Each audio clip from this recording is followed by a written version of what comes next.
Hello guys, जय हिंद जय Bharat. Special coaching centre के ऑनलाइन क्लासेस में आप लोगों का एक बार पुनः स्वागत करता हूं। मैं मनोज गंगवार और आज मैं आप लोगों के लिए एक ऐसी वीडियो लेकर आया हूं जिसमें मैं बेसिक से आपको बताऊंगा। मैथ का जो बेस है उसको क्लियर करूंगा और आई होप, मैं आशा करता हूं आप सभी लोग अच्छे होंगे। आप सभी लोग जानते हैं कि आज कल कोरोना का माहौल बहुत ही गंभीर होता जा रहा है और कोरोना की थर्ड और फोर्थ स्टेज आ चुकी है। चलिए, अपना ख्याल रखिएगा, मैं यही आशा करता हूँ। और अगर नेक्स्ट भी जाड़ा बुखार आए तो तुरंत प्रिस्क्रिप्शन से संपर्क करें और दवाई लें। चलिए, इसी के साथ वीडियो शुरू करता हूँ।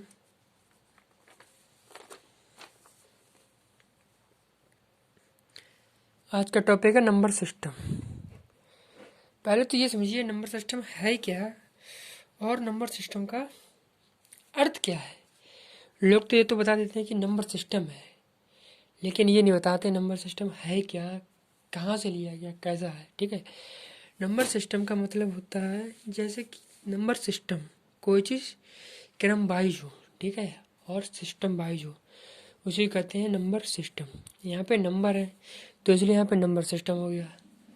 और एक तरह मान लीजिए आपके पापा हैं, मम्मी हैं, आप हो, आपकी दीदी हैं, तो वो भी क्या होगा, वो फैमिली सिस्टम हो गया। तो उसी तरह यहाँ पे इसको मान लीजिएगा नंबर सिस्टम। ठीक है, जिसको हिंदी में बोलते हैं संख्या पद्धति। तो संख्या पद्धति की डेफिनेशन क्या है, number system, definition of number system क्या है, एक ऐसी पद्धति जिसमें विभिन्न प्रकार की संख्याओं एवं उनके मध्य संबंधों व नियमों का क्रमबद्ध अध्ययन किया जाता है, संख्या पद्धति कहलाती है। देखो, जो मैंने अभी बताया वही तो है। क्या है, एक ऐसी पद्धति जिसमें विभिन्न प्रकार की संख्याओं एवं उनके मध्य संबंधों व नियमों का क्रमबद्ध अध्ययन किया जाता है, संख्या पद्धति कहलाती है। जैसे मान लीजिए आपकी फैमिली में आपके दादा थे, ठीक है, आपके दादा का संबंध उनके पिता से होगा, उनका संबंध उनके पिता से होगा। ठीक है, इसी तरह अब आगे की पीढ़ी देखिएगा, वो तो होगी बैक साइड की।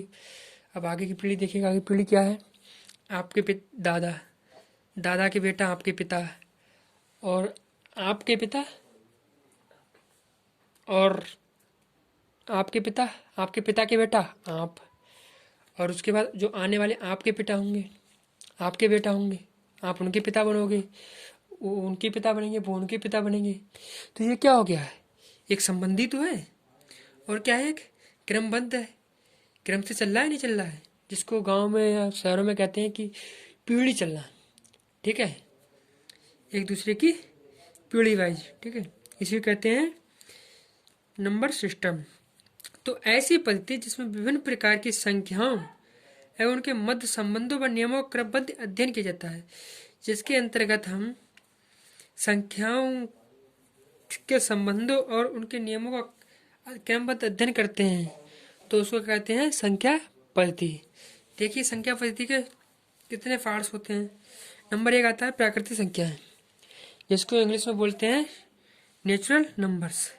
अच्छा, प्राकृतिक प्राकृतिक प्राकृतिक प्राकृतिक का छंदी विच्छेद करेंगे तो क्या हो गया, प्रा प्लस कृति।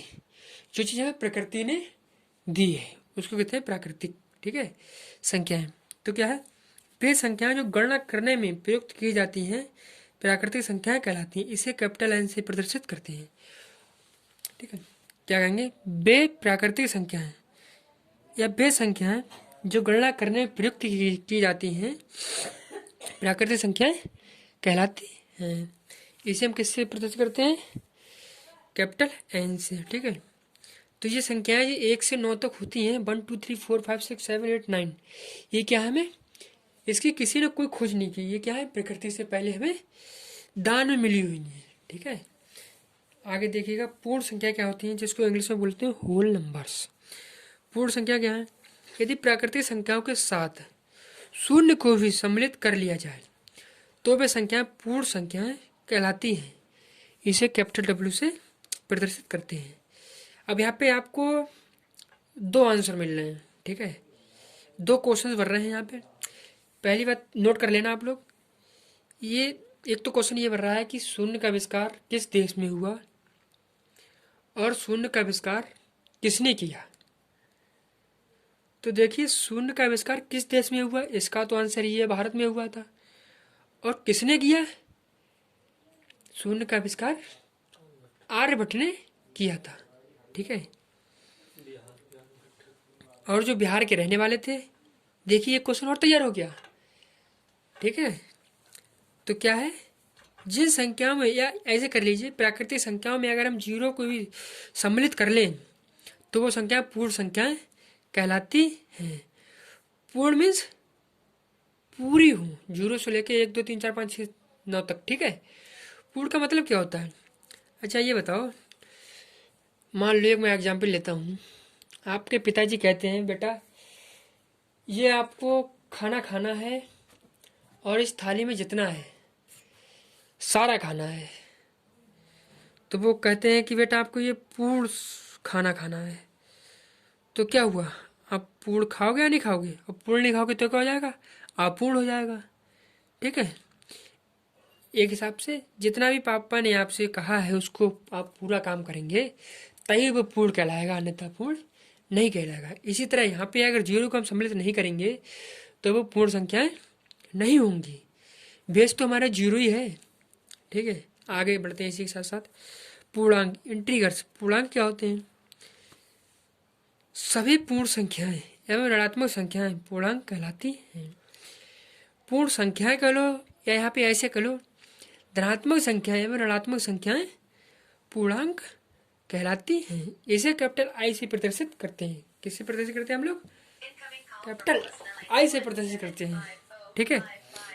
देखिए इसमें क्या है, इसमें -3 -2 -1 0 1 2 3 4 जीरो भी सम्मिलित होता है, -3 -2 -1 और 1 2 3। ठीक है। अब फिर आगे बढ़ते हैं। धन पूर्णांक। धन पूर्णांक क्या है? Positive integrals. सभी प्राकृतिक संख्या धन पूर्णांक कहलाती हैं। जो प्राकृतिक संख्या होती है वो क्या होती है? सभी धन पूर्णांक होती हैं। जैसे आई बराबर 1 2 3 4। ठीक है। ये क्या होगा? एग्जाम्पल। आगे देखिए,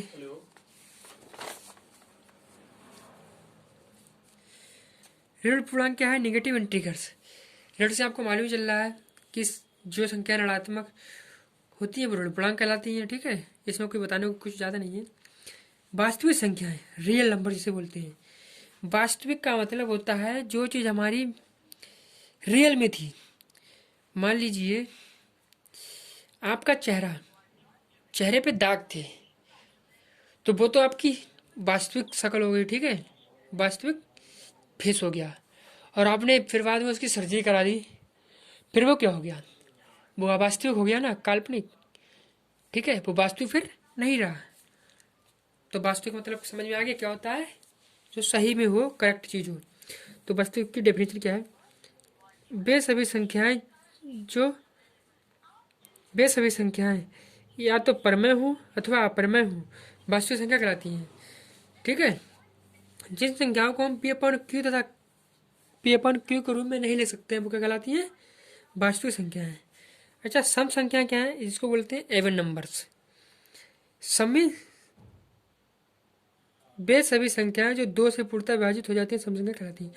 सम संख्या क्या है? सम संख्याएं हमेशा 2 से विभाजित होने वाली संख्याएं सम संख्याएं कहलाती हैं। इस तरह समझ लीजिए। विषम संख्या क्या है? Odd numbers. वे सभी संख्याएं जो 2 से पूर्णतः विभाजित नहीं होती हैं। विषम संख्या क्या है?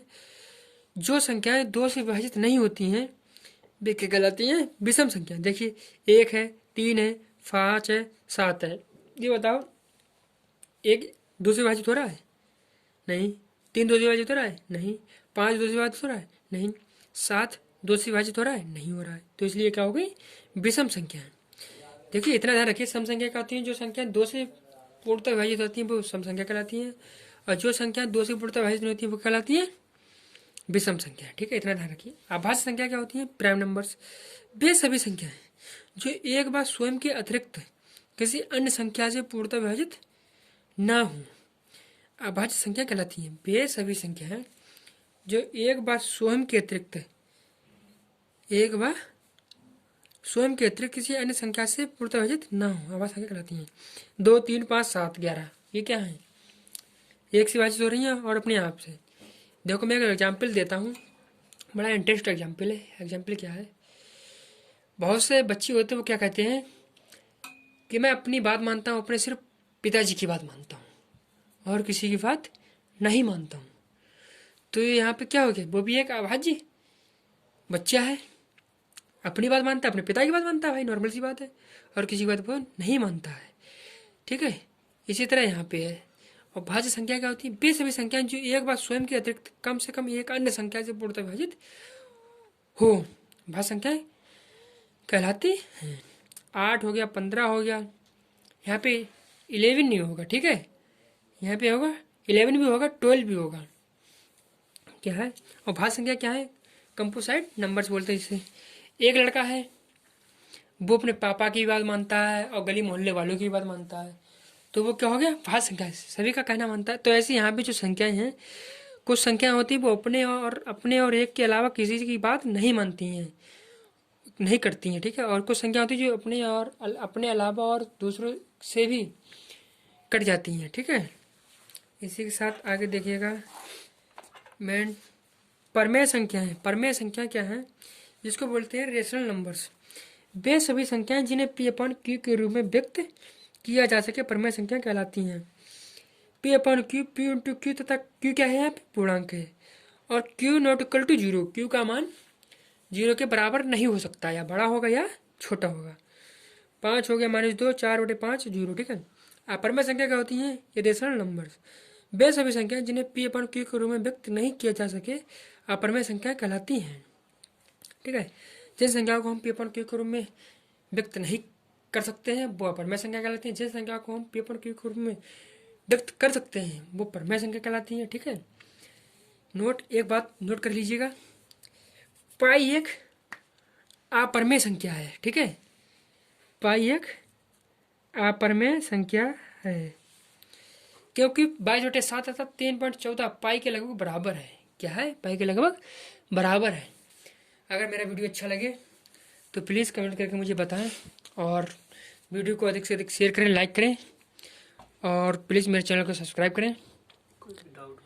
अगर कोई भी डाउट हो किसी भी, तो मुझसे कमेंट्स में मेरे कमेंट्स कर सकते हैं, और प्लीज़ बेल आइकन को दबाएं, जिससे मैं नई वीडियो डालूंगा तो आपके पास सबसे पहले नोटिफिकेशन पहुंच जाए, ठीक है। इसी के साथ मैं ये वीडियो यहीं पे समाप्त करता हूं, और मैं इससे आगे की जो वीडियो है वो जल्द ही डाल दूंगा, आप लोगों को मिल जाएगा, लिंक भेज दूंगा, ठीक है। जय हिंद, जय भारत।